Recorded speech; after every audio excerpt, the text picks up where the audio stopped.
to stick a knight here. If he takes it off, he takes the bishop. So he took it off this bishop. And he's threatening this pawn. I don't think he took this right away. I guess he played here first. Now he took the bishop. Bobby Fischer is one of the greatest, perhaps the greatest chess player in the world. And now he took the rook. Bobby Fischer, United States, world title contender. Now Black surprised him with this one.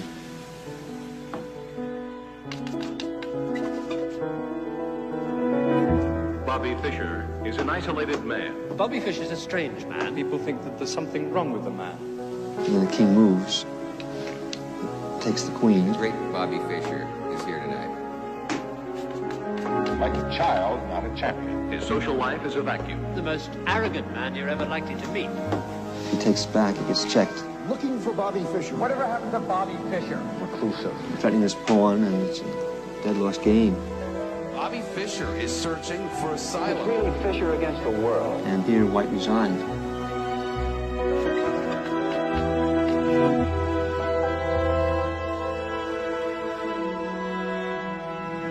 Bobby Fischer interview. Right. Try not to tense up. Read. Bobby, you've given virtually your entire life to the world of chess. What about Bobby Fischer, the man? What's he like? I don't know. It's pretty chess and me. You know, it's hard to take him apart. You know, just like my alter ego. You know. I don't need to, you know, But there are times when you get away from that chessboard. What do you do? I don't do too much at the moment. See, I'm really, you know, tied up in chess. I intend to expand, but first I gotta get the title. That's basically.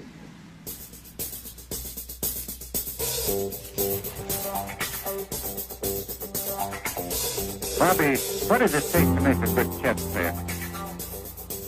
Talent, skill, patience. You have to study a lot more.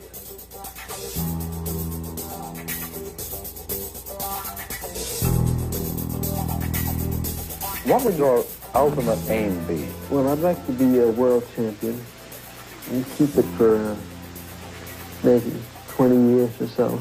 20 years.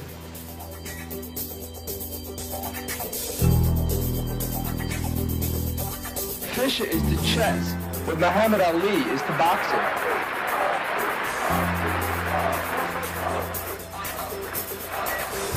Will Fischer beat the Russian? Yes, Fischer will beat the Russian. Do you honestly think that you probably are the world's greatest chess player? Right. Yeah. In the 18-month period, in the run-up to his challenge to Boris Spassky, Fischer had beaten, and in some cases destroyed, some of the best Soviet players. Fischer was wiping away his opposition like flies. He went on a 20-game winning streak, which was unheard of in championship chess. Bobby Fischer was exciting not only the chess world, but the world. There's trouble in Northern Ireland. Henry Kissinger is shuttling to and from Vietnam. And against that competition, the chess dominates. In Moscow today, the Soviet Chess Federation called an angry news conference to denounce Bobby Fischer. General Motors recalls 500,000 Chevrolet Vegas, and Bobby Fischer, true to his recent erratic behavior, finished off Tigran Petrosyan of the Soviet Union, a former world champion. It was the best news story of the day.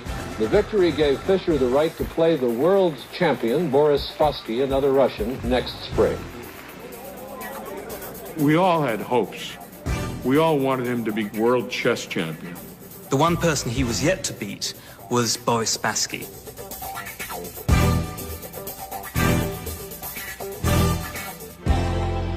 You've said it's your title the Russians are holding. You don't like the Russians. The Russians have cheated at chess. They've tried every way to avoid me, to avoid giving me a chance for a match. And they've slandered my name. And, you know, they're just dead afraid of me. They have been for years. That's the true story. And now you're going to get them? Oh, now I'm going to try to get them, yeah. the Soviets had been winning these tournaments, and I thought it would be good for America, for democracy, to have an American winner.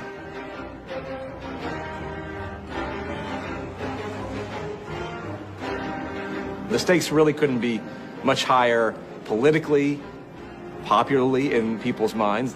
You know, these were two enemies who were not fighting a real war, but were trying to outdo one another strategically all the time. We will not tolerate being pushed around. We have a design and the material assets to deal with the Soviet Union. Как никогда прочны международные позиции Советского Союза. And this little thing with me and Spassky, instead of, you know, with bombs, having it out over the board.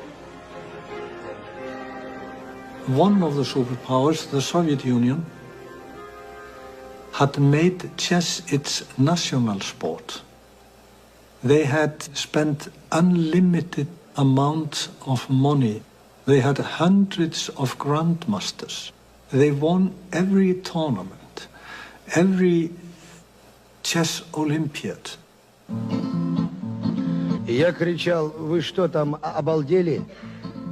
Что ж вы уронили шахматный престиж? For communist regime, keeping the crown was very important ideologically. This communist state took over chess to use it as proof of intellectual superiority over decadent West. Everybody knew that the crown has to remain in the Soviet Union. Вы мускулы стальные, пальцы цепкие мои, эх, резные расписные, деревянные ладьи. In the Soviet Union, everybody of talent was cultivated, was given financial help, coaching. All the top players were privileged people. In the United States, we didn't have any of that. Every single one of us was on his own. And here came this lone American combating the might of the Soviet chess machine. National prestige was at stake. Fischer recognized that he was representing not only him, but the entire free world. I think there was just too much on his shoulders.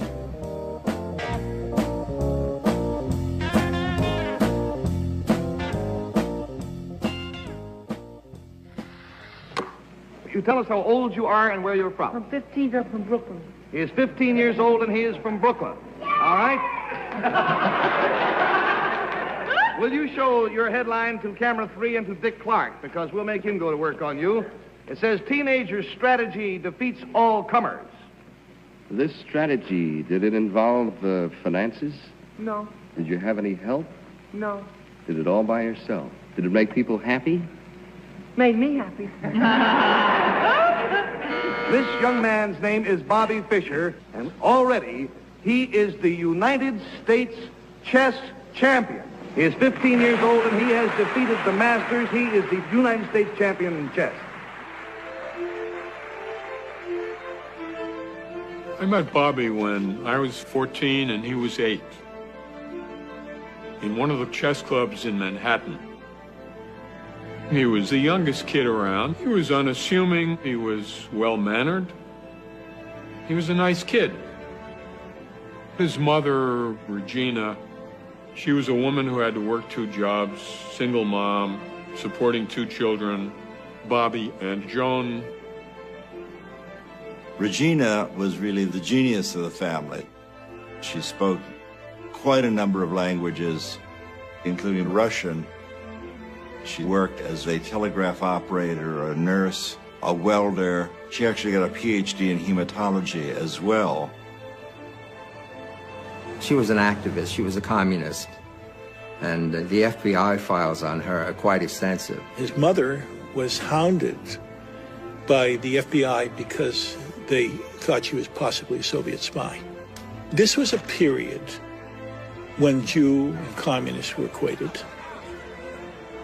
So his mother denied his Jewishness. His mother told him if he would be sitting on the stoop at 560 Lincoln Place, apartment 4Q, and Somebody would come up to him and ask him a question, and he would say, "I have nothing to say to you." That was the proper answer that his mother told him to say. You're from Brooklyn originally? Chicago, well, born in Chicago. Moved to Brooklyn when I was about 6. I lived on the coast. Were you playing chess by then? No, I learned in New York, yeah. What age? 6. When did you start to get serious about chess? Well, when I was maybe 7. If you can think back to your childhood and all the things you did after school and on the weekends, and imagine just filling all that in with chess study, chess lessons, chess practice, chess competition.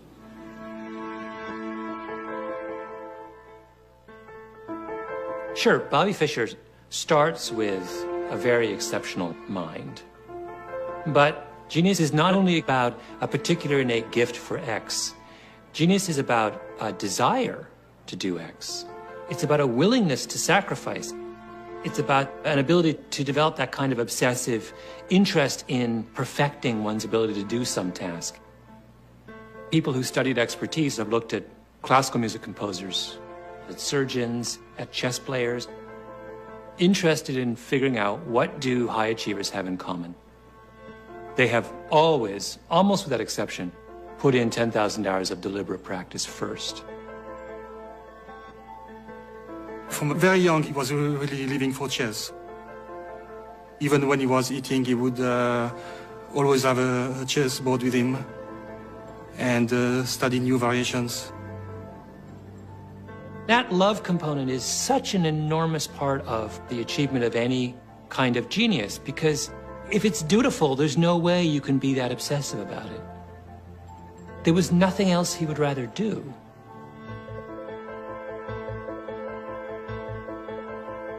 I started playing games with myself. I would make the white moves and the black moves, and just threaten his pawn, play through the whole game, and eventually I would checkmate the other guy. I almost always won. White comes out with a knight. Now he took the bishop. Brown. Then my mother started to get worried that it wasn't healthy to playing chess by myself all the time. Now black surprised him with this one. Regina was so worried that she decided to take him to a psychiatrist. And the psychiatrist said, "Don't worry, there are worse things to be obsessed by than chess."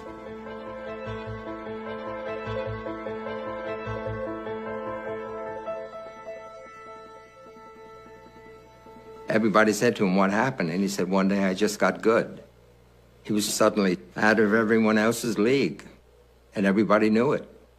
Fischer would open a chess magazine, okay, like this. He would open it like this. He would say, okay, here, let's see, here, okay, here, okay, here. Now, it looks like he's just like looking at the pictures, right? That's what you think he's doing. No, he's not doing it.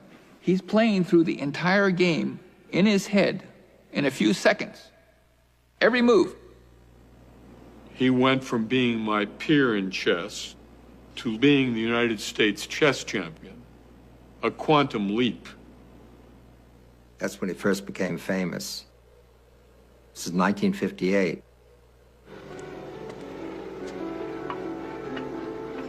No chess player ever made much money in those days. And my father basically arranged an exhibition tour for him in which he went from city to city playing anywhere from 40 to 80 people at a time. And I don't know how much he got then, maybe $5 a board.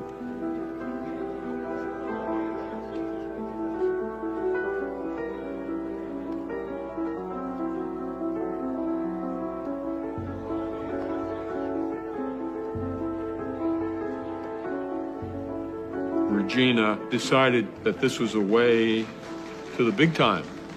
She'd call me up and say, "I want Bobby to go on Channel 2 on Sunday, and he won't do it if I ask him, so I want you to tell him." He just wanted to learn the game, and she really wanted him to get publicity. Fame is definitely a mixed blessing, and almost everybody would admit that at some point in their life they wish they had it. Once it starts, it's fun, and the fun quickly wears off when you want to be alone, private and public. if that's ever possible. But also it's horrendous on the psyche for the young, because it totally distorts their world.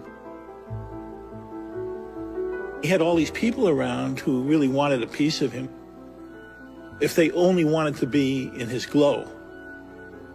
And people have all kinds of motives, not always in his favor. They're trying to make money out of him. They're trying to be associated with him. They're talking behind his back, you know. He couldn't stand any of that. Particularly, he couldn't stand the press because he was such an individual. He was an ideal object for caricature.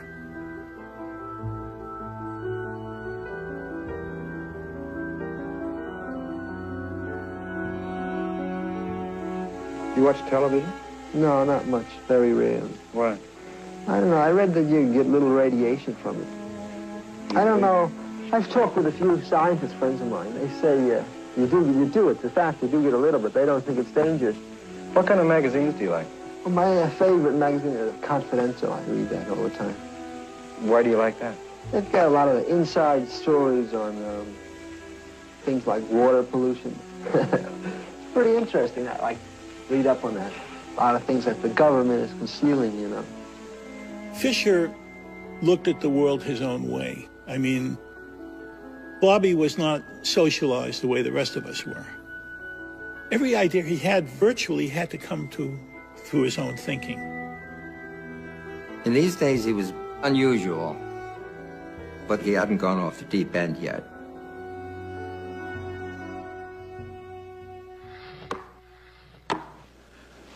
Boxing champions have been coming to the Catskill Mountains of New York for almost half a century to get in shape. But does a chess champion need to train physically?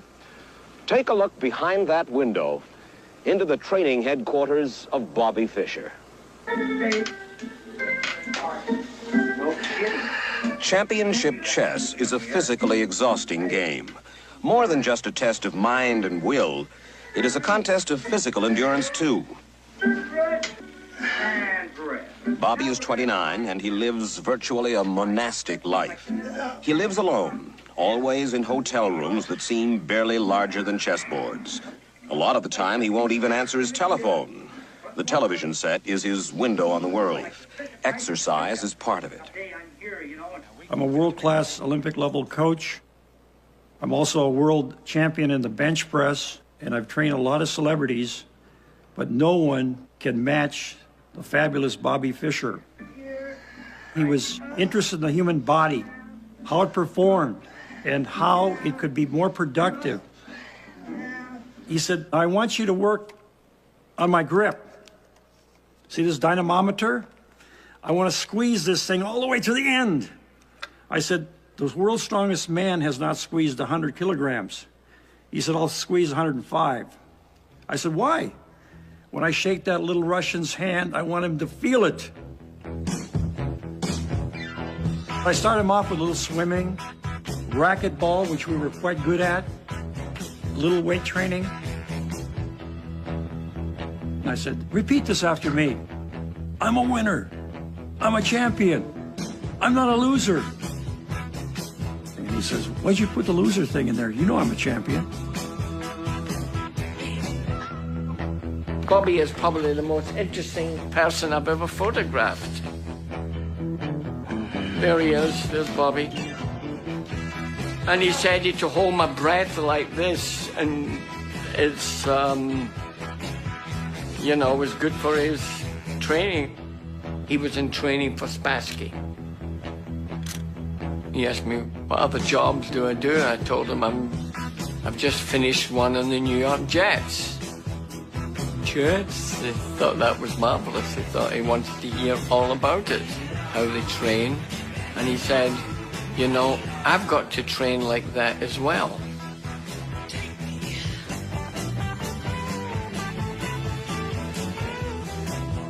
And he didn't mind anything I did. But it could have gone either way. He treated everybody else quite awful. Bobbya Fishera is a stubborn young man. Sometimes he fights for principle, more often just for himself. He'll refuse to play a match because his special terms aren't met. And for the past month, he's been giving fits to the International Federation, too. Not enough money for the winner of the world title, he says.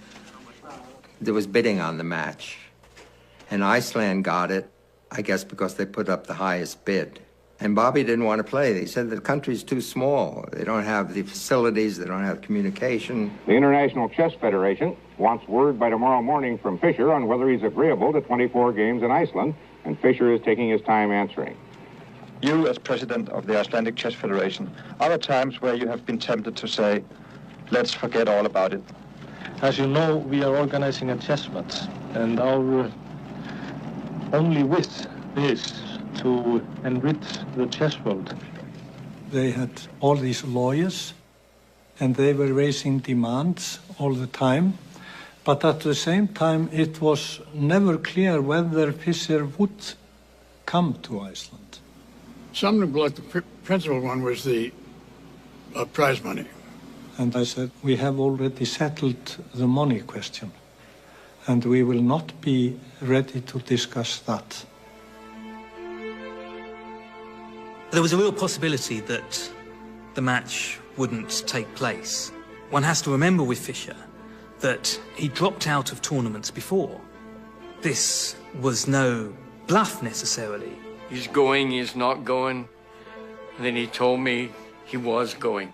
He more quietly put his hand on my shoulders and says, I'm going to Iceland, Harry. You know, it was... So, and the next thing I would read in the paper would be, he's not going.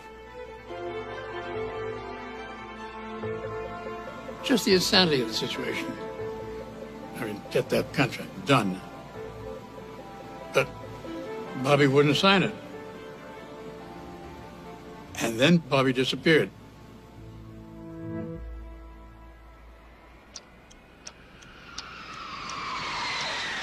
Boris Spassky, the world chess champion, came to Iceland 12 days before the match scheduled to start Sunday. Spassky said he wanted time to get used to the place, without, incidentally, being constantly molested by newsmen.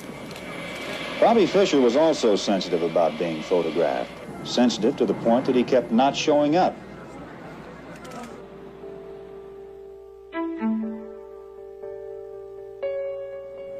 He was sitting in Pasadena, California, and my job, my personal mission, was to get Bobby to go to Iceland and play the World Championship match. But I didn't see any activity. I didn't see any plane ticket. I said, Bobby, I have to go to New York. My dad is sick. Let's travel together. You'll be that much closer to Iceland. He said, yeah, I think that's a good idea. Travel with a friend. Yeah, okay. I was getting him closer to where he had to go. We took him to Kennedy Airport. We were headed for the Icelandic Airlines counter. Somehow, a Daily News photographer spied him, and Bobby started running. He wasn't just running, he was sprinting. I turned around, and I stopped. I put my hands up. I didn't say anything. And Bobby kept running right out of the airport to the curbside limousine and got in and left the airport. Where to? Nobody knew. It was only 3 days before the scheduled start of the match. Chess history was in the balance. I said, you could stay at my parents' home in Douglaston, Long Island.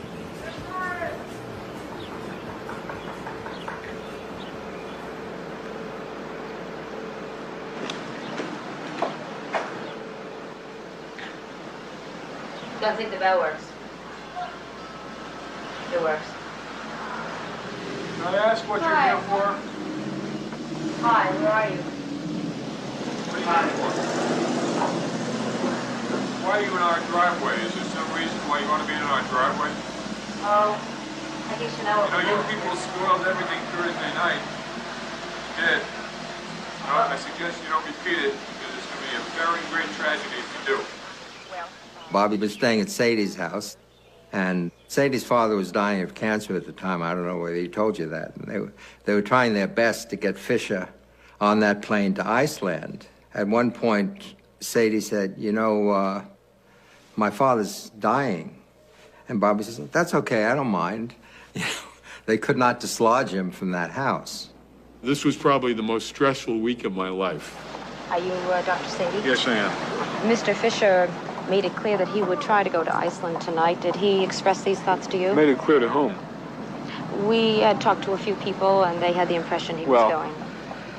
Everybody can have impressions, but the only person who knows what Bobbya Fischer is going to do is Bobbya Fischer. That's about all I really want to say. I see. I want you to all keep cool. At one point during his stay at our home, he simply said, it's over. I'm not going.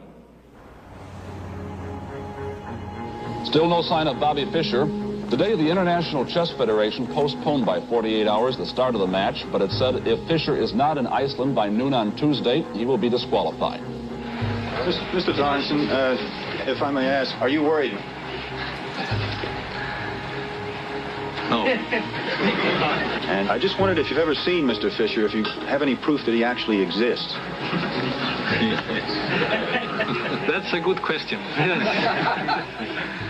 Yes, I think, gentlemen, we can agree on the point that Mr. Fischer exists. We were losing the whole thing.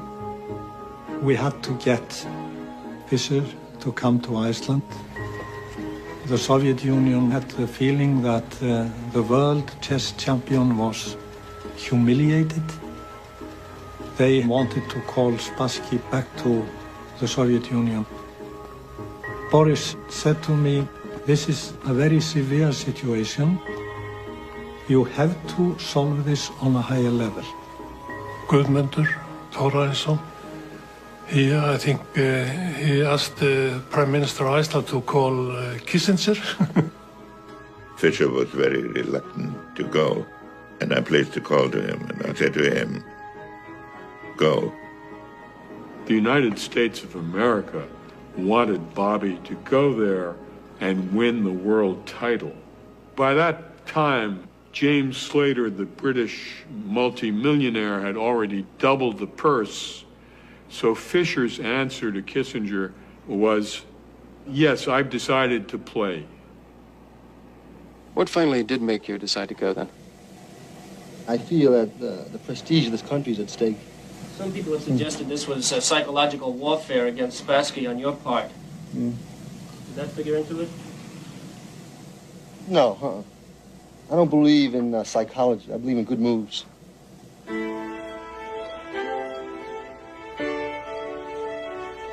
Bobbya Fischer left New York for Iceland. And what a scene that was on the morning of July the 4th. Nothing like this has ever happened in Iceland before. You try to describe the impact on the citizens here of Reykjavik. It's probably about the same as if the promoters of the next Joe Frazier-Muhammad Ali prize fight decided to stage their international extravaganza in Butte, Montana. One observer said the chess match was turning into the biggest thing to hit Iceland since Eric the Red. Though some people were still mad at Fischer, others approved of his holdout for more money. Well, he was fighting for all the chess players of the whole world, I think. He's tedious, he's arrogant, he's inconsiderate. Basically, people think that there's something wrong with the man. We wanted to receive him as a king, but Bobbya saw all the crowd coming against him. So he just rushed down the ramp with the first car and the convoy.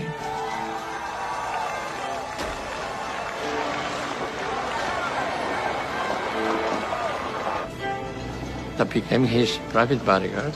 It was a big moment for me, you know. I was more of his friend than a bodyguard. He was quite a character, you know. He could be gentle, but he could be like a volcano sometimes. And it was better to know when to speak and when to keep quiet, actually. Finally, Bobbya showed up in Iceland. Now, is he going to really play for the World Championship? It's been a long road for Fischer to this game, and it'll be a long match at the end of that road. Both he and Spassky have to play 24 games. The match could last up to 2 months. Each game runs to 5 hours. The most intellectually exhausting battle known to the mind of man. The World Chess Championship.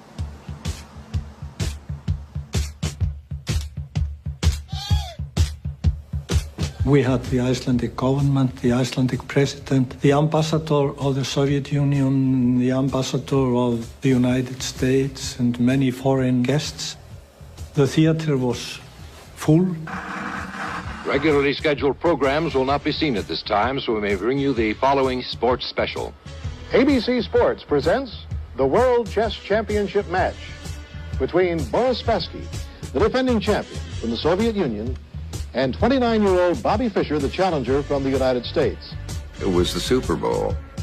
The audiences were gigantic. People stayed home from work.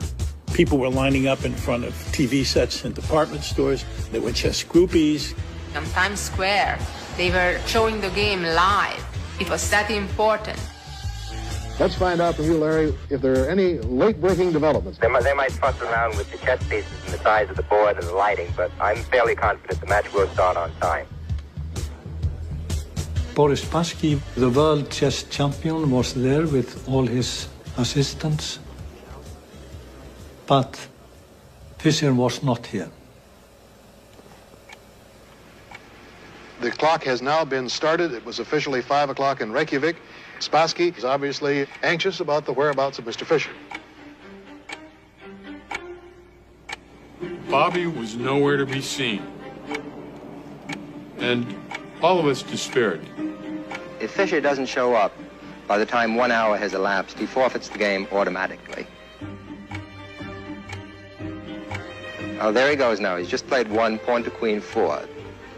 You saw Spassky make his move, then he touched his clock, which turns his clock off, but turns his opponent's clock on. So Fischer's time is now ticking.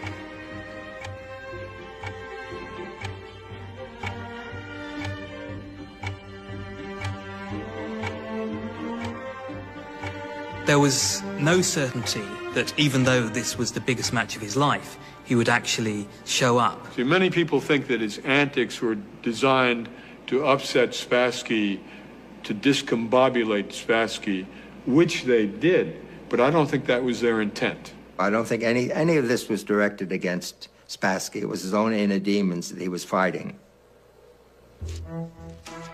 Unpredictable Bobbya Fishera. Nobody really knows why Bobbya Fischer does or does not do anything. The most individualistic, intransigent, uncommunicative, solitary chess master of all time. He has no permanent home. Fischer is a nomad. Speaks to almost no one. No contact with his family. Troubled childhood.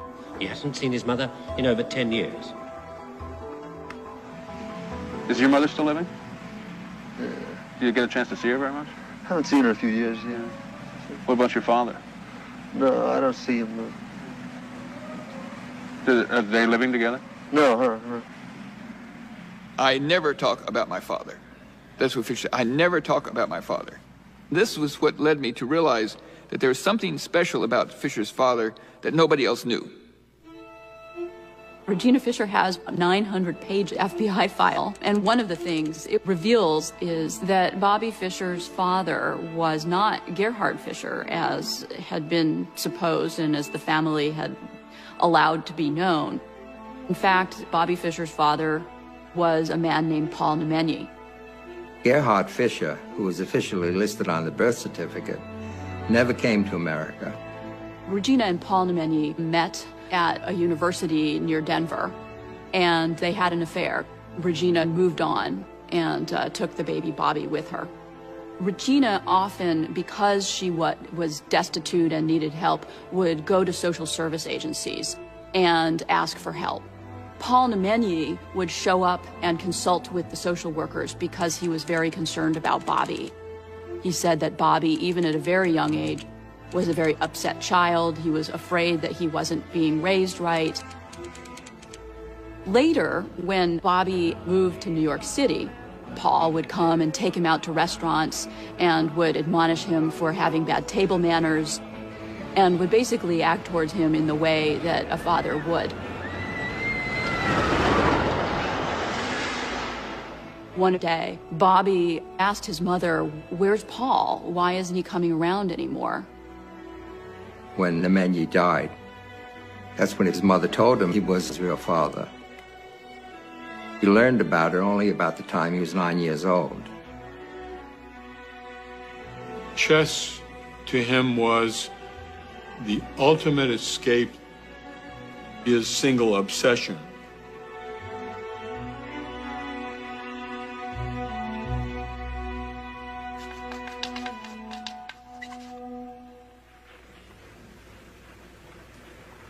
Well, Spassky is waiting. Right, and waiting and wondering whether Bobby will show or not show. And there's absolutely dead silence in the hall. Spassky is pacing, he's nervous, and... Wait, here comes Fischer, coming on the stage saying that he was caught in traffic. And I think Spassky was visibly relieved. And also perhaps pained.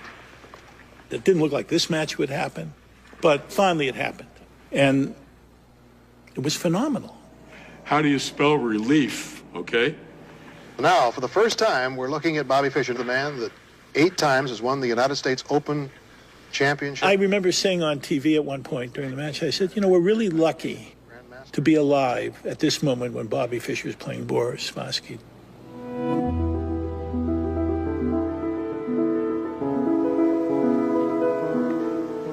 There's his first move, 1 knight to king bishop 3. Very non-committal. Now watch, see Fischer turn around here? Yeah. He's checking to see that camera location. And now he goes over to protest those cameras being there. There's Lothar Schmidt in the background. Bobby said, "I feel disturbed. I cannot have that, please."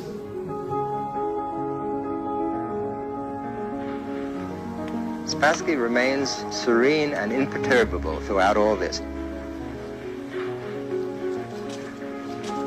The first game started out with some minor psychological games in the opening, but then it calmed down, and the position that we reached after 28 moves seemed like a complete draw. It seemed like they're gonna agree to a draw shortly and move on to the next game. All the pieces were traded.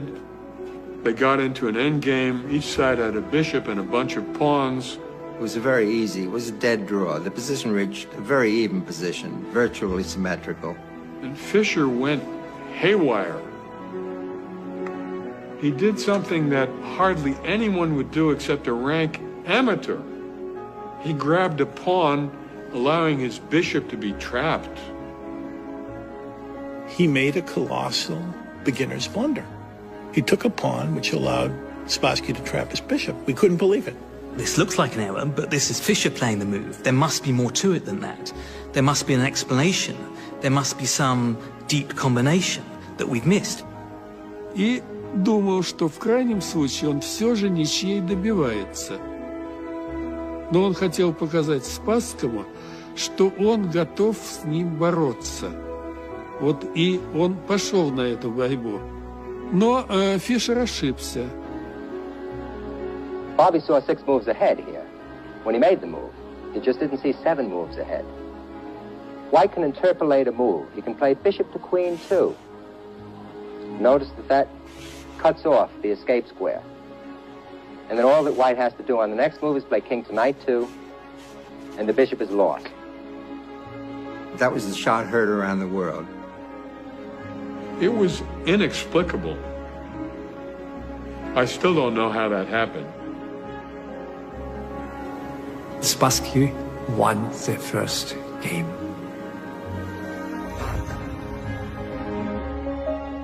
You had to get to 12.5 points, the best of 24.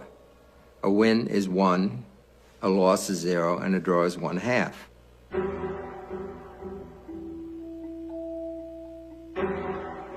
He had an agreement that the cameras be quiet, and Bobby said they aren't quiet, and they disturb me. He claimed that the noise from the machines was so high that he couldn't, you see, he couldn't think or concentrate. I believe that, by the way. I think that he had hyperacusis, a medical condition characterized by excessive sensitivity to noise. Fischer said he would boycott the match until hidden movie cameras are removed from the playing hall. The promoters said the entire financial structure of the match depends on recording and exhibiting the play.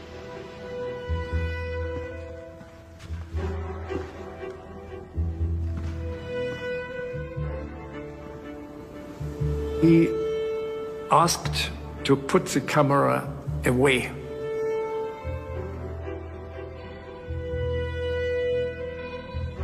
He wanted me to clear the cameras out of the hall. And I said no.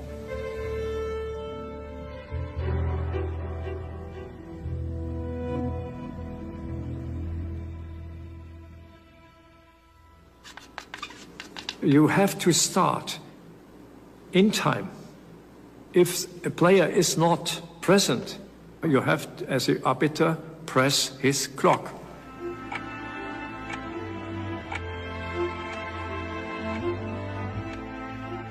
Fischer had been known to quit matches over trivia. So we were afraid that he would just, run back home and would be the end of it.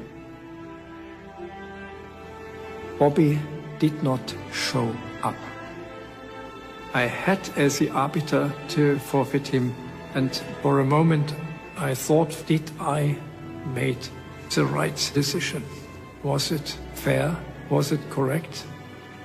But it was necessary. There was no other way. This night I remember that I have been woken up by tears in my eyes, that I, as an arbiter, had to destroy a genius.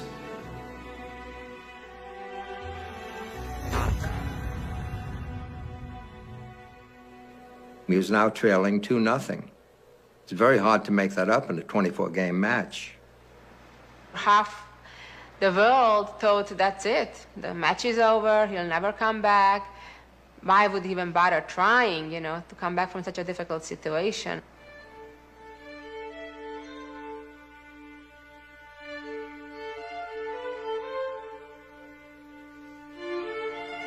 During the match, he would knock on my door about 1 or 2 in the morning. We'd just walk and walk.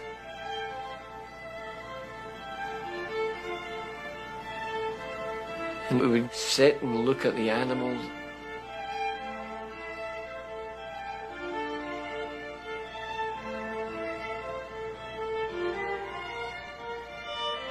He loved animals. And he would talk, but he didn't like to talk about his childhood. It was a bad subject. He did tell me that, like, from the age of 2 or 3, he was left alone all day with his sister. The loneliness. Regina, for all of her gifts, was not a traditional mother. She was a person who moved her kids around from place to place, even every few months when they were really little. There was obvious conflict between Regina and Bobby from an early age. He didn't like to have his mother around. She would end up having to send his sister Joan abroad with him on tournaments. He wouldn't play if his mother was along. Regina moved out of the apartment that he shared with her in Brooklyn when he was only 16 years old. He told his mom to leave, I don't know how politely, and she left. In a way, he rejected her because she was so like him, so pushy, so self-centered, so goal-directed. Maybe he was splitting off part of himself. In 1960, Regina went to Europe to get her MD degree, and Bobby would have still been living on Lincoln Place in Brooklyn then. I went to his apartment a couple of times, and it was roach-ridden. It was a walk-up tenement. He had chess books all over the place, and he was just in a complete state of disarray. The fact is, his mother left him. Think about yourself. If suddenly your father wasn't there and your mother disappeared, said goodbye, how'd you feel? What would have happened to you?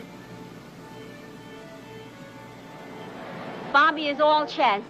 I don't play chess, and I don't pretend to speak for Bobby. But I feel that whatever I do here, whatever I say to help make the Vietnam come to an end more quickly, will help every son, every daughter in the whole world.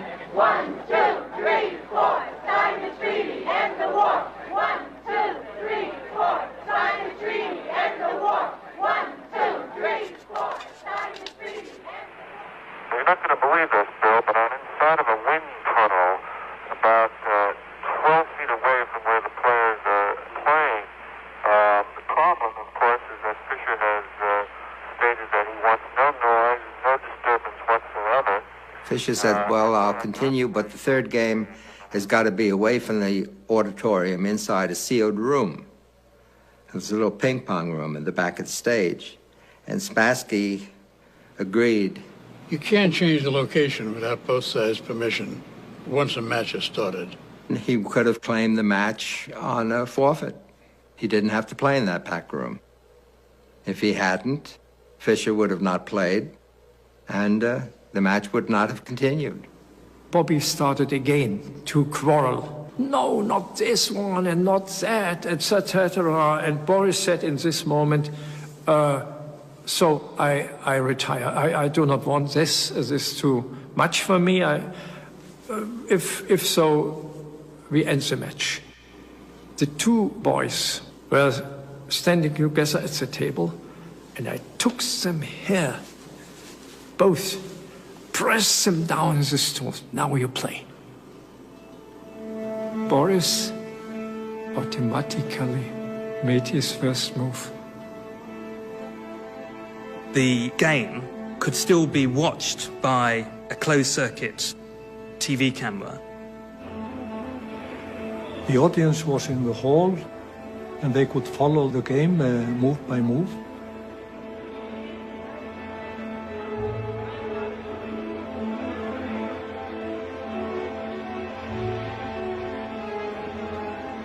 In Game 3, Bobby played an opening, a defense he had never played before, the Benoni, which means son of sorrow. It is so risky, so fraught with danger, that whenever you play that, you're simply saying, we're not going to make a draw.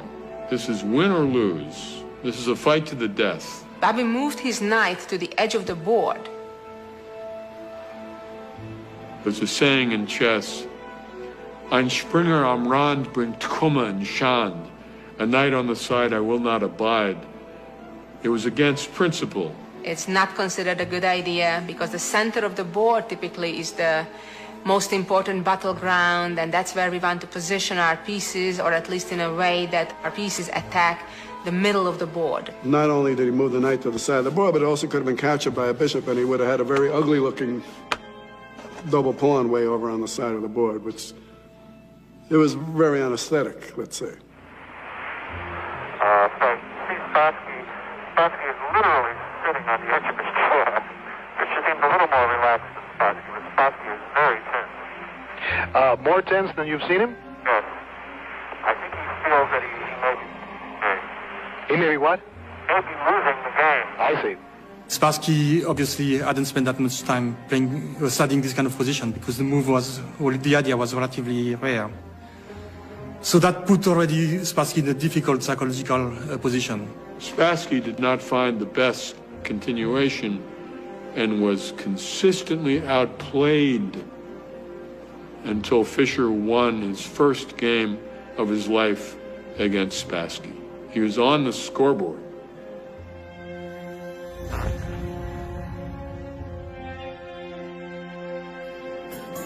What do you think of Bobby Fischer? I like him. I like his style. Are you following the game? Yes, I am. American chess players are behind Bobby 100%, and they're all anxious to see him get in there and win the championship. Do you think that Fischer will win for the first time over the Russian champion? I think Fischer will win because he's playing for $200,000. But if Spassky wins, most of the money will go to the Russian government. People sat in bars betting on what the next move is going to be, the way they bet on whether there's going to be a hit in a baseball game. That's when chess really exploded. Move me on to any black square. Use me anytime. Tell me what turns you on about chess? What? Do you hope to be as good as Bobby Fischer one day? Well, I'd hope so, but I doubt if I would be. Why? Well, I just think Fischer's just about the best player in the world. Not very many people can get to be as good as he is. We're watching the looming presence of Boris Spassky and Bobby Fischer, as sketched by Leroy Neiman, noted artist and a familiar face to Wide World. Leroy is here with me at the Wide World studio in New York, and he's going to be sharing some of his artistic impressions with us in just a minute. Larry, I thought going up there to that chess match would be like watching the grass grow, but it was far more exciting than I ever expected it to be. Well, I thought it was pretty exciting, too. It was just like the Ali Fraser fight all over again. This is Bobby Fischer leaving the hotel for the fight like a matador leaving the Palace Hotel in Madrid. On stage, the tension is developing. It's a real prize fight. That's when he's a fighter. And this right hand is like it struck and drew blood on Spassky.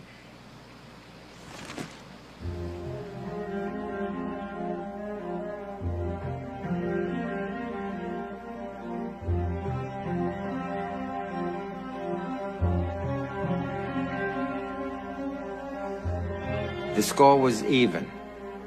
2.5, 2.5. Spassky was not himself. All these shenanigans had affected him adversely. He was not playing his true game. Полный разгром, фиаско. Почему Спасский был, в какой-то степени упрям? Потому что, когда встречается двое, я повторяю, и когда кто-то что-то уступает, нету вакуума психологического. Если ты уступил, то это место занял другой. Вот так произошло в третьей партии. К нам поступила, наверное, масса писем, и в письмах говорилось прямо: следите за Фишером, он вот то-то, то-то, то-то делает. They believed that the chairs had been wired and the lighting fixture to destabilize Boris's concentration. That's when Boris cracked. Spassky complained that there was some radiation which was affecting him. During the match, I felt myself quite unusually, like before. So that was a reason to be for myself. I'm not suspicious man, to become suspicious. There might be something in the chair. There might be something on the surface of the chair. There might be something in the light.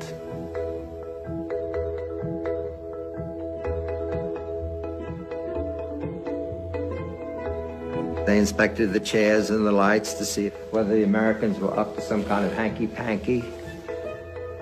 They found 2 dead flies, and that was it.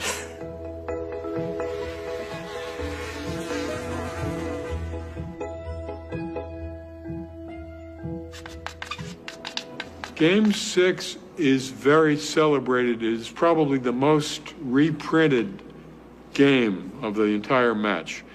It was like a symphony of placid beauty. Right on the first move, Bobby Fischer came up with a major surprise to the entire world. He almost always starts the game with moving the pawn in front of his king 2 pawns up with e4. Что он был очень постоянен. Ел манную кашу и яйцо всмятку и чашку кофе, то он продолжал это в течение многих лет. То он из турнира в турнир продолжал это играть. And in this game, everybody's shocked. He started with the English opening by playing c4.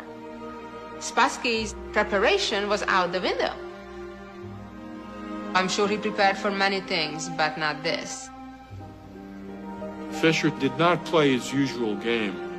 He played a different kind of game, a placid, positional, slowly building up game where he deprived Spassky of mobility, pushed him back where his pieces could not do anything.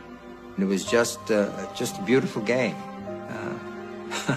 I don't know what more can be said about it. It's just a model of precision.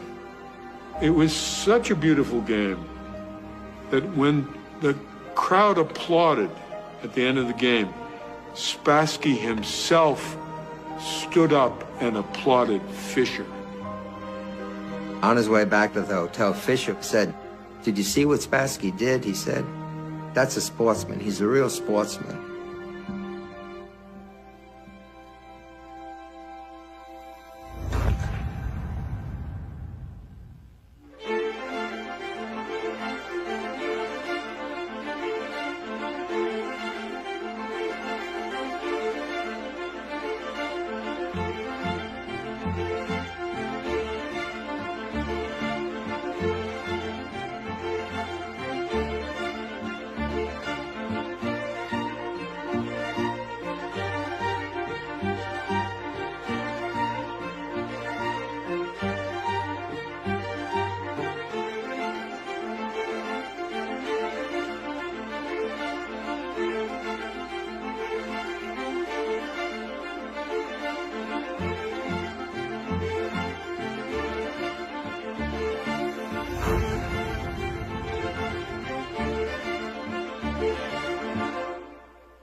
Game 21 reached move 40, the move at which the game was adjourned for the two players to go and study it.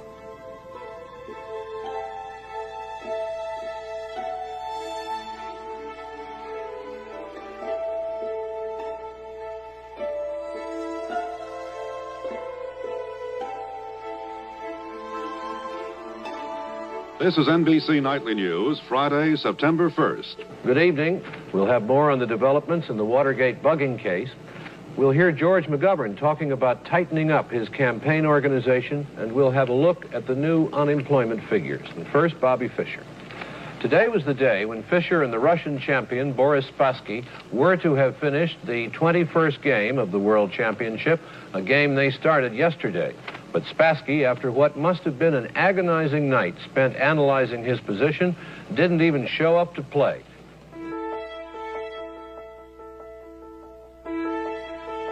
I was going to photograph Spassky in the morning.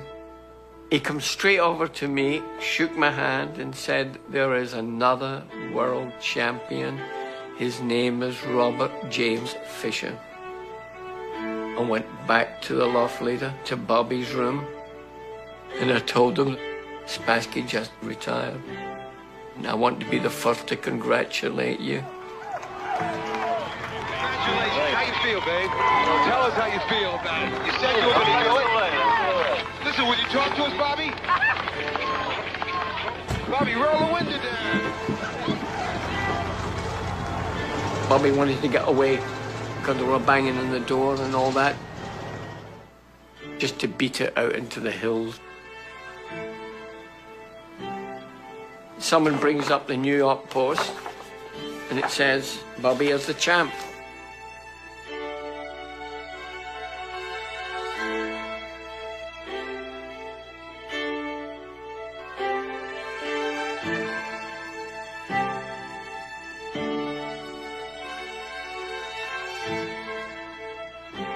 His mother had said to him when she saw she couldn't separate him from chess, she said, "Okay, go play chess. When that's over, you can start your life. You can do something important." NBC News correspondent Dick Schaap was in Iceland today, and here's what Fischer said. How does it feel now? You have the world championship. You're the best in the world at what you've devoted your life to. How does that feel inside? Feels pretty good, yeah. I mean, my goal now is to play a lot more chess. I feel I haven't played enough chess.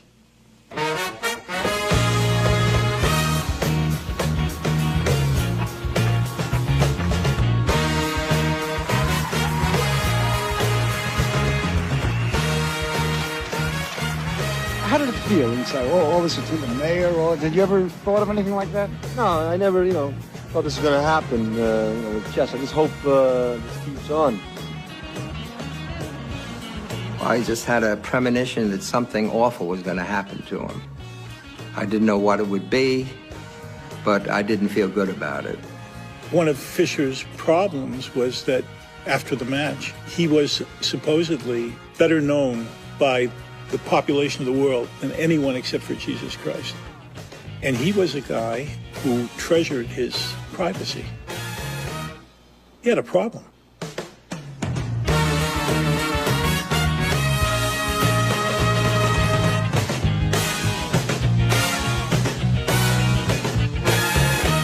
The entire world knows the name Bobby Fischer by now. Was it a letdown after it was all over, Bobby? I mean, it was, well, there must have been a tremendous... It was. I woke up the day after the thing was over, and I just felt different, like something had been taken out of me.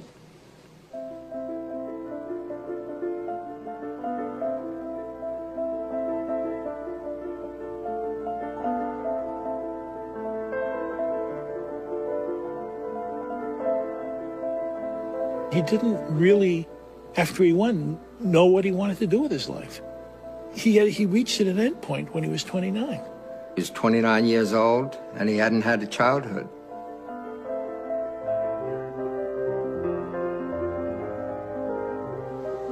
Well, is it not true that the chess masters are always young men, and that they don't last? That's been true, generally speaking, but there are exceptions. Steinitz, who was 63 when he was world champion. But you're in a fortunate position, because most of this in life, no matter how successful we think we are, we still have to do what other people want us to do, just to hold jobs. But you don't have to hold a job, or do. You're on your own. It's a unique position. That's right. You can't say, well, if Fischer won't come, we'll get some other chess genius who's the best in the world. Bobby Fischer, the world champion chess player, has until midnight tonight to decide whether to abide by the international rules of chess or give up his title. If Fischer defaults, the title would go to the challenger, Soviet Grandmaster Anatoly Karpov. He wanted probably to play the kid from Russia, Karpov, and beat him. I mean, it would be an easy task. On the other hand, part of him knew he could lose, and that's death to Bobby. He didn't want to risk that. So what came out was a series of new demands on the rules.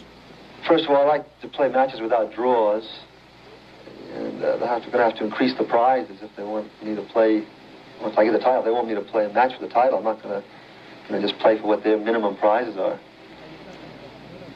Accepting all Fischer demands was unacceptable politically for the Soviet Chess Federation. Barring a very unlikely last-minute change of heart by Fischer, Anatoly Karpov becomes the new champion by default. The World Chess Party gave him about 95% of what he wanted. But that was it. He didn't defend his title. I think he was unable to cope with his own invincibility. He got more or less scared to sit down again in front of the board and risk losing. But only he who never plays never loses. We all felt disappointed that he'd let chess down, he'd let the American masters down. Yeah, we all felt kind of a betrayal. Others could suffer from a period of creative depression after such debacle. I went out to California on a job, phoned Bobby, picked him up in Pasadena, where he was staying, some cult place he was staying. So many bad experiences. And he would talk about nuclear disarmament, our capabilities, ICBMs and that, you know. And that would go on for about an hour and a half. Just what is the Worldwide Church of God? Bobby had been involved with the Church of God since 1962. And after he won the championship, the church was providing him with a place. The Worldwide Church of God was a group of people that believed in fundamental principles of the Bible. Some people would probably call us fundamentalists. That will bring on the great tribulation, and that will end in the second coming of Christ, the end of this present civilization. Basically, a sense that there was an impending coming Christ, and we need to prepare for that particular second coming. I told him it's all a bunch of hooey, but that's what he chose to do. I have warned you may be living in the time in which you will see. I went to his apartment in Pasadena. It seemed to me pretty hopeless. He was extremely depressed. We would get into these long discussions about the Bible. Why are we here? What are we doing here? What is life? Power and strength under the beast. That's when he started to go haywire. He felt that he was being influenced by these Russians, and he also was scared of the Mossad, Israeli secret police. This huge spy apparatus, it's not just a spy apparatus, they're actually making things happen. He felt that he could be easily spied upon through radioactivity and through other means, fillings. He thought maybe the Russians could set signals here. Phones. Tinfoil over the windows. Media, radioactive. This is paranoia. We tried, as church members, to bring him in to a little more of a normal life.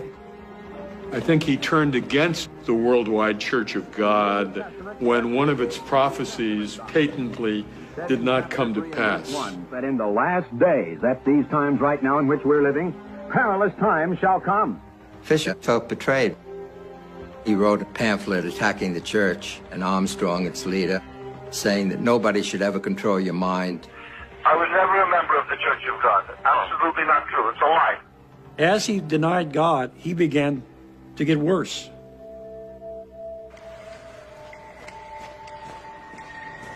He started to go astray.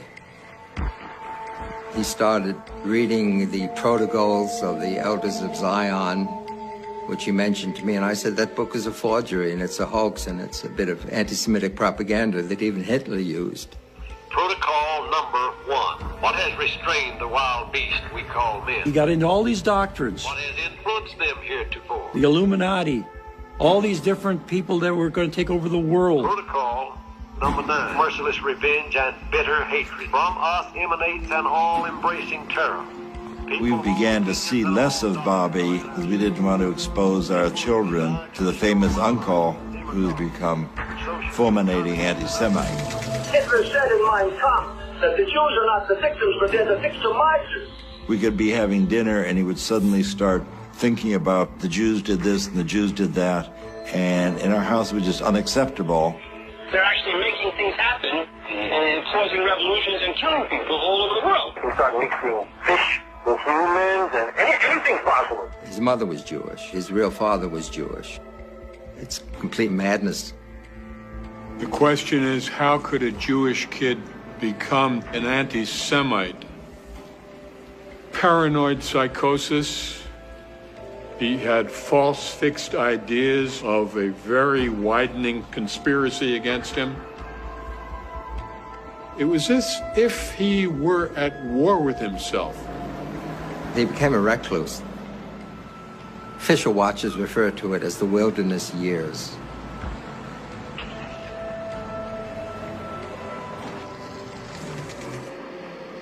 Where's Bobby these days? Oh, Bobby's at home. We're in New York. Well, I don't think that I want to get onto the subject of Bobby. You know how Bobby feels about it. Last conversation we had enraged him. If you don't play chess, there will soon come a time when no one will ask you to play chess. He thought that was unacceptable. And that was the end of our relationship.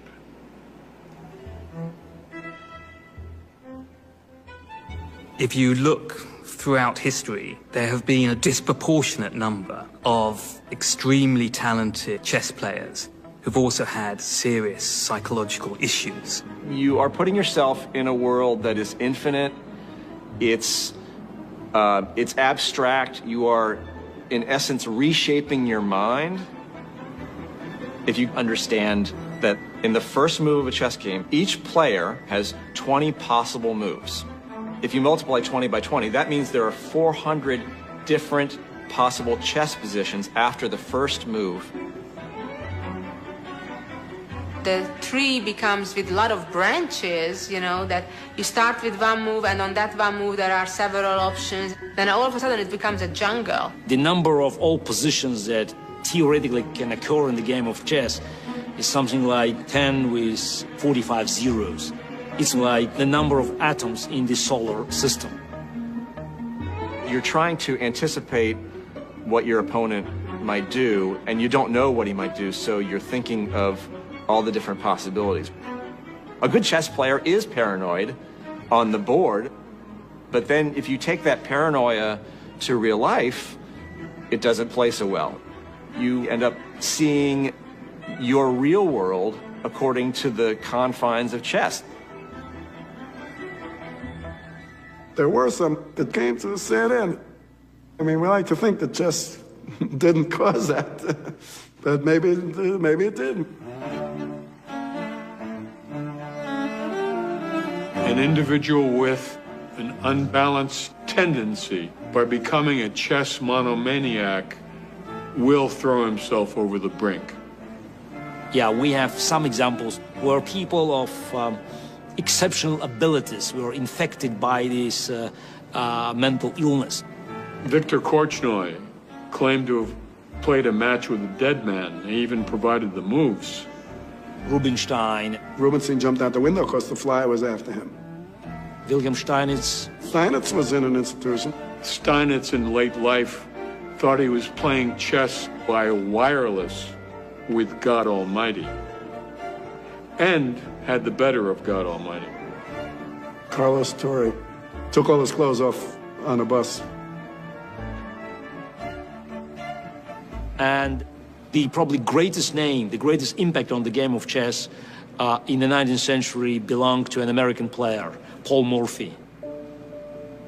Unfortunately, there's some resemblance with Fischer. Paul Morphy was an American player who stunned the world with his chess play. And then at age 26, he wandered the streets aimlessly, he muttered to himself, he became a paranoid schizophrenic. His tour in Europe in 1858, 1859 was one of the most unforgettable events in the history of chess. And then Morphy stopped playing chess. There are many similarities between Morphy and Fischer. People are always going to equate their names together. They both gave up the game at the height of their powers. And disappeared into a world of neurosis, of psychosis.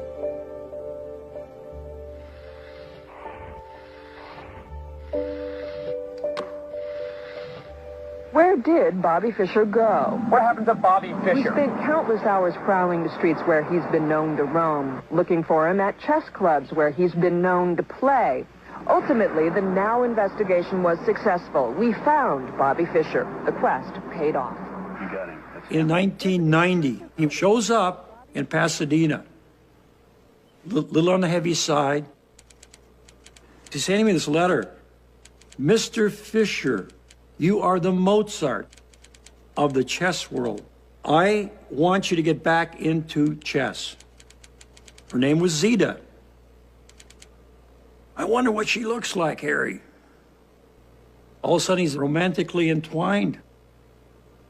She got him off all of his rationalizations why he couldn't play chess anymore. And she set up the tournament.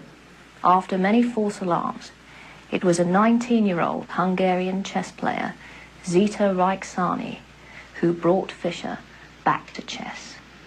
Do you think he's still as handsome now? What do you think? As a result of their meeting, Zita rushed off to arrange Bobby's comeback. The chess world was shaken today with news that an old legend lives, apparently ready to risk himself in public again.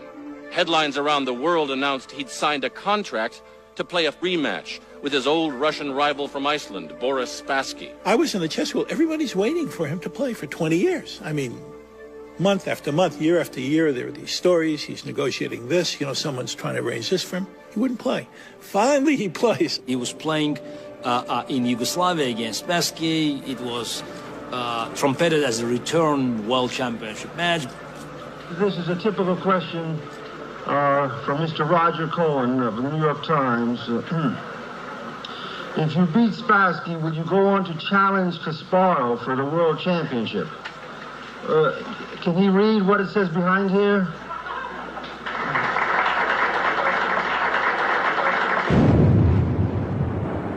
The match took place in Yugoslavia during the middle of the Yugoslav war, and by participating, Fischer broke a UN-backed embargo. The U.S. government sent him a letter and said, don't play. If you do, you're going to go to jail. This is my reply to their order not to defend my title here. That's my answer. The match of 92, in my view, had no chess relevance. They played a very decent chess, but it was chess of 1972. It's like watching two old boxers come back into the ring for one last payday. A slightly sad affair where both players are clearly past their best. Both Fischer and Spassky are shadows of their former selves. He won and won several $1 million, but was declared a criminal for having taken part in the match. Today, a federal grand jury here in Washington charged Robert James Bobby Fischer with a criminal violation of the United States imposed sanctions on the Federal Republic of Yugoslavia. Fischer faces up to 10 years in prison, and the millions of dollars of proceeds of the chess match are forfeitable to the United States. Bobby Fischer, like anyone else, should be held accountable for his actions. The cost was very high. I mean, he lost his country, he couldn't come back, he was indicted. A lot of people questioned the validity of this indictment, but it was a law, so Fischer broke the law. He couldn't come back in the country. They were out to arrest him, so he became an expatriate. They said if I return, I will be arrested, and if I'm convicted, it could be millions of dollars and 10 years in prison for playing chess, which is absurd, you know. I saw him in Yugoslavia, but it was pointless. You know, he was gone. It was no longer a story. I knew Zita. I knew her personally. And she was a nice girl, but who knows what he did there.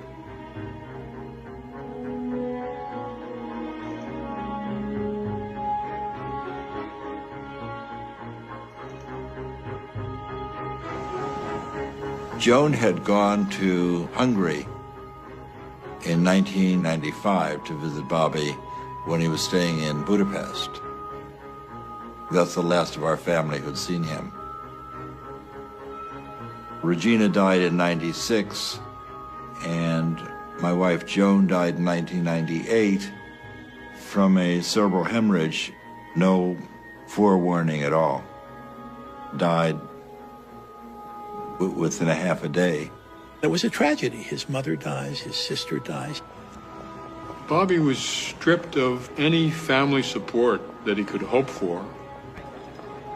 And when he was a man without a country, he got worse and worse. 我们来看这条震惊世界的消息。北京时间今天晚上8点30分左右。 This is all wonderful news. It's time for the fucking U.S. to get their heads kicked in. It's time to finish off the U.S. once and for all. This just shows you that what goes around comes around, even for the United States. He felt that he was above politics and could say whatever he wanted to say And George Bush says, no, you're not. I can grab you wherever you are. United States citizen Robert Bobby Fischer has been detained by Japanese authorities on alleged immigration law violations. I got a collect phone call from Japan. From who I said, or as he said, Bobby Fischer. 22 years, I haven't heard from him, not anything.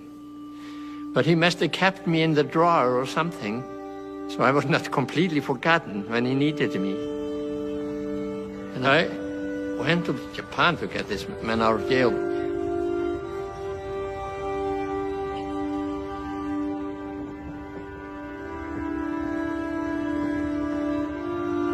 When I saw him there, that was on his birthday. He asked me if I could help him out, you know. I said, I will see what I can do.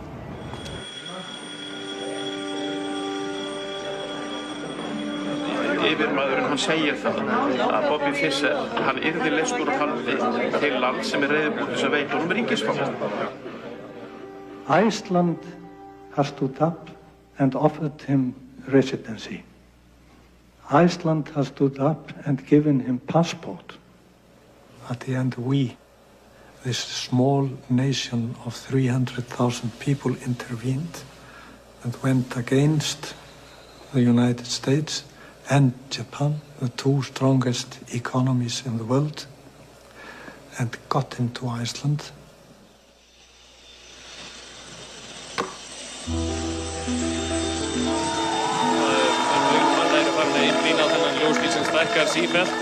Þarna örþreyttur Bobby Fischer borð á samt vinnustöðsynni og föruneyti eins og Páll Magnússon sagði. Hann Welcome to Iceland, Mr. Fischer. How does it feel to be home? Great. You're getting quite a hero's welcome. Did you expect this? No, I didn't. We've got a car waiting. This is your first time in Iceland in quite a few years. You weren't that thrilled the first time around. Think it will be better this time? That is not true. I never... You mean I didn't want to play here originally? Yeah. I'll explain all that. That was all a CIA setup. I'll explain that someday. We look forward to that. Bobby Fischer, welcome to Iceland and thanks for talking to us. Have a good night. Bobby Fischer er með Íslandi og hefur ekki mótið þessu.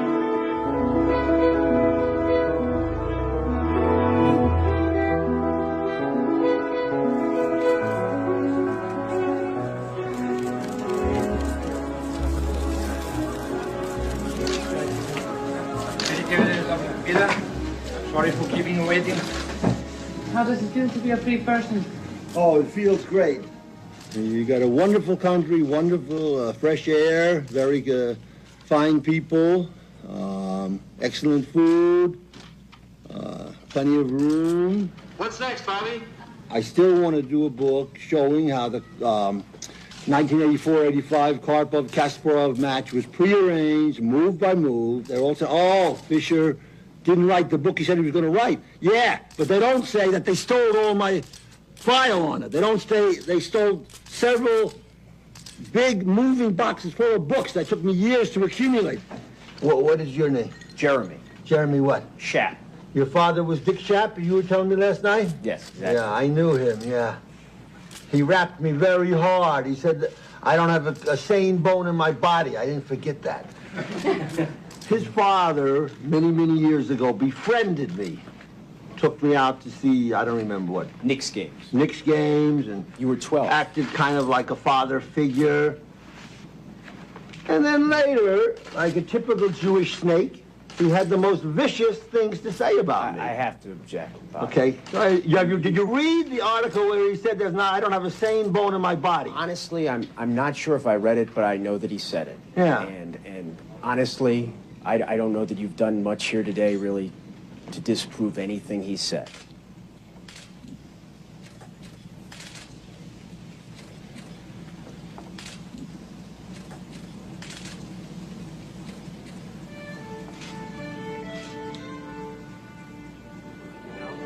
I met Bobby after he came to Iceland. His existence was a very lonely one. He gradually In Iceland, like everywhere else, he alienated people with his behavior. I had one huge safe. We just walked around the pond downtown Reykjavik, and we talked, and we had coffee together, and then I met him a few times when I ran into him on restaurants, etc. The U.S. didn't give a damn what their opinions were anymore. Their role was over. Now the bomb belonged to the government. You understand? This is. And they were shocked. They didn't believe it. Listen to me. No, if we are going to have a fucking conversation, polite, then this cannot be a monologue. He could not tear himself from the topic of the evil nature of the Jews and the evil nature of the United States or the evil nature of nuclear power. He talked about this relentlessly, and you really couldn't pull him out of that discussion. It was not just that he was talking about it. It was also the obsessive, compulsive nature of the discussion. The relentless nature of it. You don't see how fucked up the world is. That's a form of insanity. The last time I ran into him, I turned him away from my table because I had gotten enough of him. Most of us think within relatively narrow boundaries. But occasional individual manage to get outside of the box. Those are the people who make new discoveries. Those are the creative people. But occasionally, it is difficult to get back into the box. And then the king moves, takes the queen. His genius. Gonna stick a knight here. And his illness are joined at the hip. And now I took the rook. I don't think that Bobby could have been as creative, as extraordinary, without being extraordinary in other aspects. And that aspect we call a disease. So the whole game's collapsing here. It's we resigned. I don't consider myself to be a genius at chess. I consider myself more to be a genius who just happens to play chess. You understand? So I could be doing I could have done and I can do any number of other things, you know? You know, I always wanted to write some songs. I was telling Evans, Larry Evans, this was back in the 60s, I remember. I said, you know, I listen to all these songs, and I wish I could write that, but I try to write something, I try to think of something, and I just, nothing comes out. And he says, yeah, because you haven't lived. And I started thinking about it, he's right. My text library, all my other regular library, all my personal correspondence, all my chess sets, all kind of stuff. Everything is stolen, everything. All my chess library. He died from his psychiatric illness. He did not want to accept treatment for benign prostatic hypertrophy. He refused dialysis, I understand. Probably could have prolonged his life if he'd taken it. I was able to get him a photograph of Regina and Joan to have with him, which is what he had with him in the hospital when he died. Reportedly, Fischer's last words were, "Nothing is so healing as the human touch."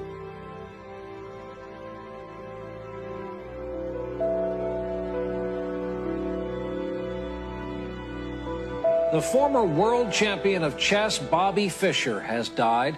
His career reached its height during matches with his nemesis, Boris Spassky, back in 1972. American chess superstar Bobby Fischer has just died. Former world chess champion Bobby Fischer has died. Considered by many as the greatest chess player of all time. Bobby Fischer dead at the age of 64.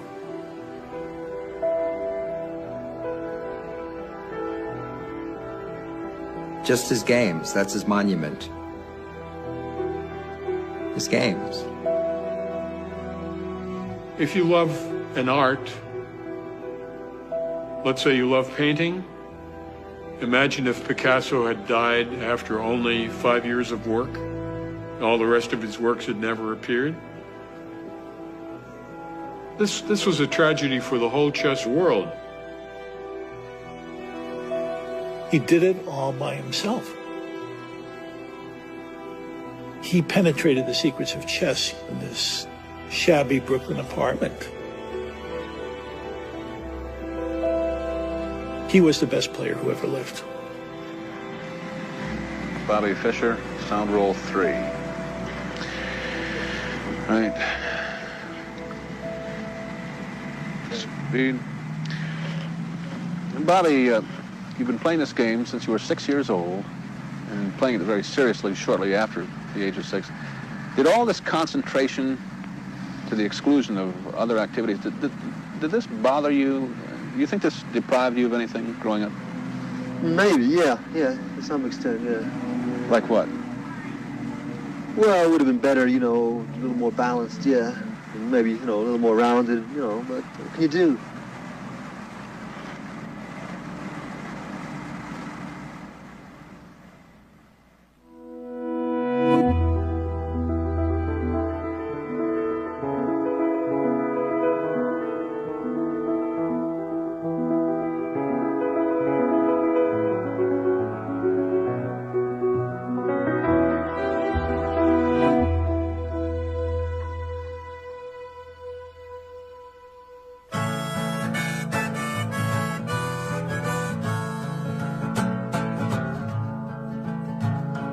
in New York City, summer's sweat, and the boys are rolling their cigarettes. The girls are singing into their phones, but Bobbya Fischer is all alone. The parks are buzzing with the birds and the bees. Friends are hugging in twos and threes. Lovers are kissing and exchanging their rings, but Bobbya Fischer's playing 18 Kings. They're screaming and crying at the YMCA. Bobby, Bobby, why'd you go away? His mother is whispering wide and low. Bobby, Bobby, where did you go?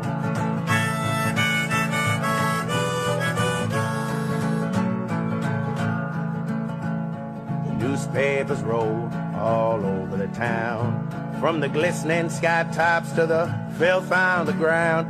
There's bang and explode all over Times Square. Bobby is gone and no one knows where. Is he in London? Is he in Spain? Has he cut off his hair? Has he changed his last name? Is he under that rock? Is he behind that tree? Oh, Bobby, Bobby, where can you be?